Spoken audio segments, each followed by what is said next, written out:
Memasuki tatanan kehidupan era baru, penggunaan jasa transportasi darat khususnya antar kota antar provinsi atau AKAP mulai ada peningkatan.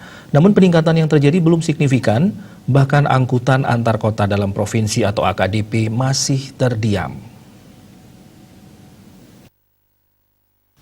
Ketua Organisasi Angkutan Darat Organa DPD Bali Iketut Edi Dharma Putra kepada wartawan Bisnis Bali mengatakan ada beberapa kendala yang membuat jumlah penumpang masih belum signifikan. Di antaranya adanya aturan melakukan rapid test sebelum melakukan keberangkatan bagi penumpang. Beberapa daerah masih zona merah serta penumpang yang melakukan perjalanan adalah bagi mereka yang memiliki kebutuhan mendesak. Kalau tidak ada tujuan yang benar-benar penting, mereka tidak berangkat. Ini yang menurutnya membuat penumpang belum signifikan saat ini. Saat ini persentase keberangkatan khususnya AKAP sudah hampir mencapai 60%. Berbeda dengan sebelum diberlakukan tatanan kehidupan baru yang keberangkatan hanya mencapai 20-30%. Namun keberangkatan dikatakan tidak berlangsung setiap hari.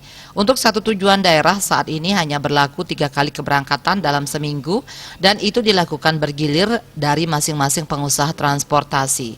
Sementara untuk AKDP dikatakannya masih belum bergerak, bahkan dikatakannya mati, termasuk juga travel.